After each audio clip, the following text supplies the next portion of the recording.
Operating environment has been very good. Government has been supporting us. We started with 20 hectares, and to where we now have to have a production of over 3,000, going into 4,000 hectares of production. This is quite phenomenal.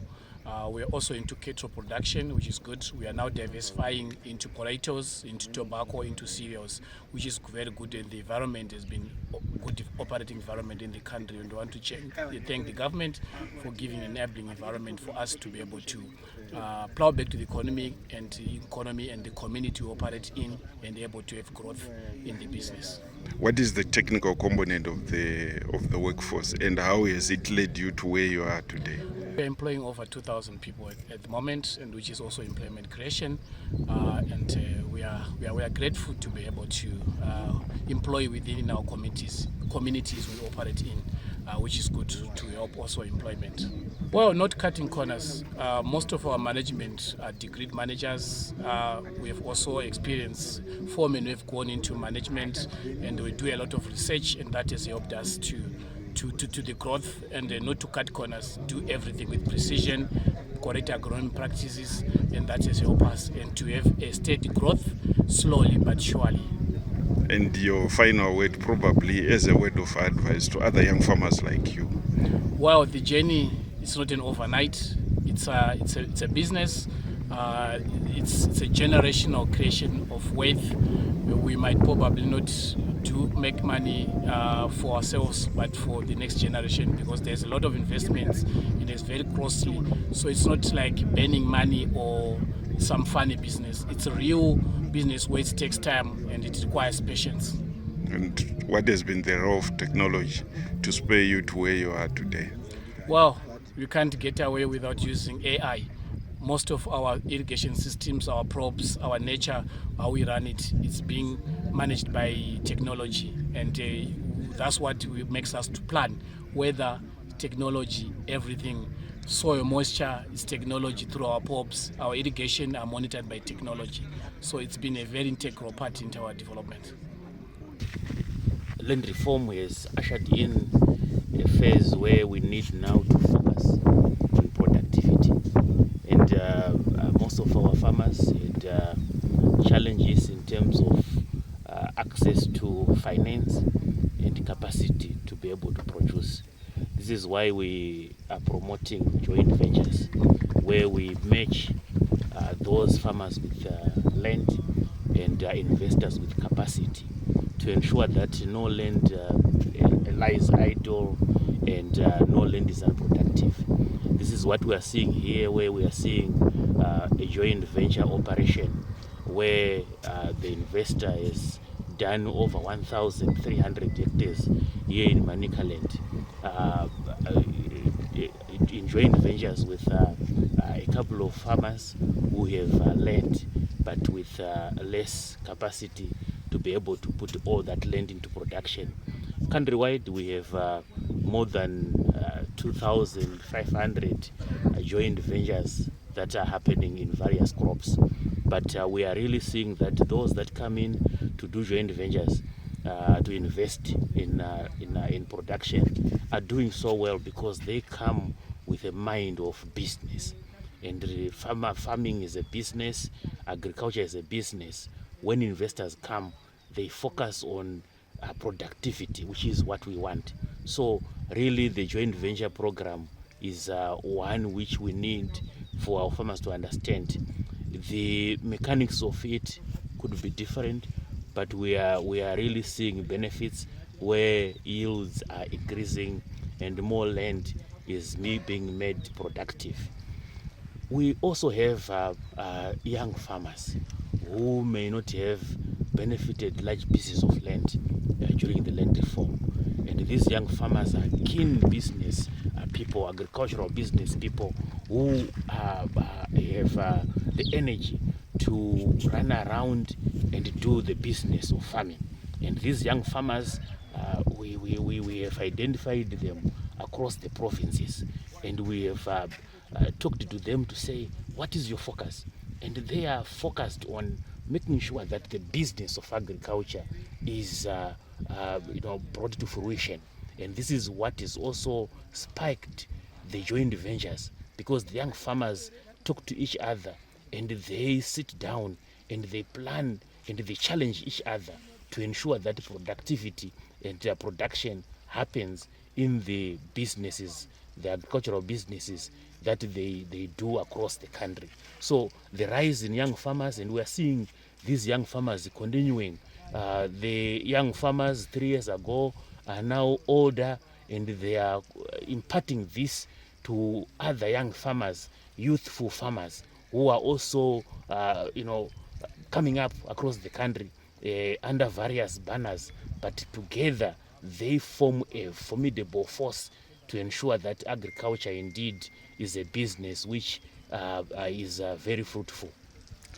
We are also now, as we have started harvesting, we have now ended the harvesting season for winter wheat, and across the provinces now we've harvested over 1,500 hectares. This is the early planted crop, which was planted in early May to mid-May. So in the dry regions, Matebeleland, parts of Mashonaland, we are seeing harvesting now taking place. And those yields from the early planted crop are quite high. We have seen averages of 7 tons per hectare in Matebeleland South, and the harvesting should now quicken up. And as we get into the harvesting season, we expect the bulk of our wheat to be harvested in October, and that is well before the rains. As you know, the rains this year will come in November, so we expect that all the wheat. So we are seeing very positive developments here in Manicaland in terms of productivity, which is being driven by joint ventures.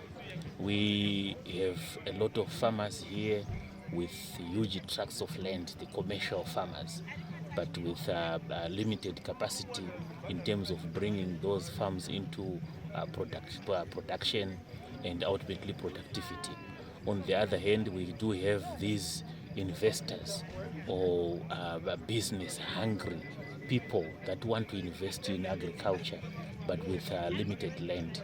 So we are touring one farmer who is into one entrepreneur, agropreneur who is into joint ventures with several farmers in Manicaland, a total of 1,300 hectares on different farms under Center Pivot, producing winter wheat, producing barley, producing sweet Irish potato, and also various summer crops.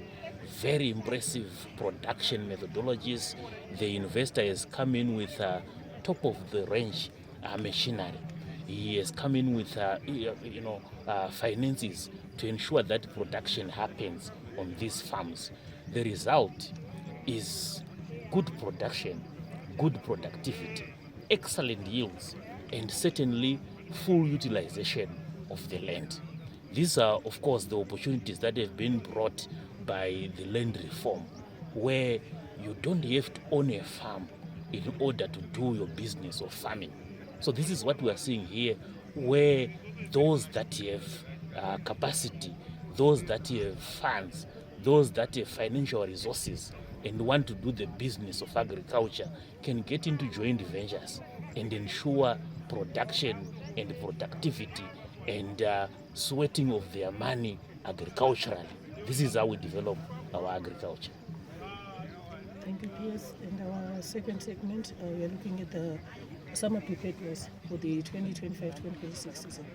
So as we now transition into summer, we of course are basing first and foremost on the forecast that was given by the Meteorological Service Department to say that this coming season will be a better season in terms of our rainfall outlook.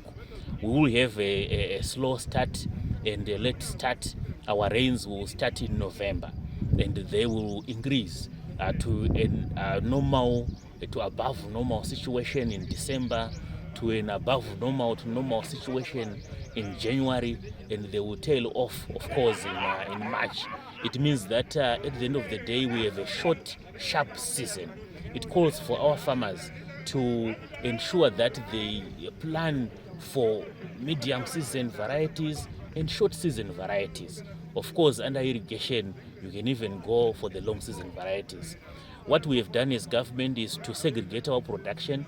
Our total target for maize is 1.8 million hectares. That is segregated into the Presidential Input Support Program from Vudza Intwasa. It's also the National Enhanced Agricultural Productivity Scheme, NEAPS, the former command, which is being run and championed by AFC and CBZ.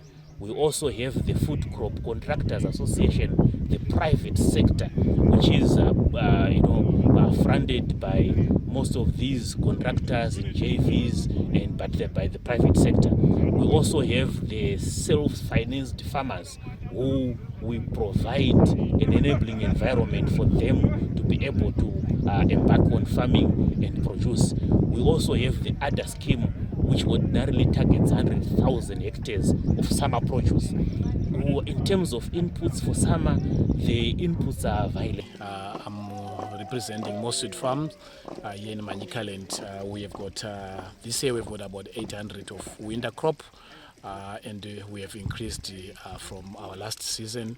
What we want to appreciate this year is from our power supply. It's been very good than last year.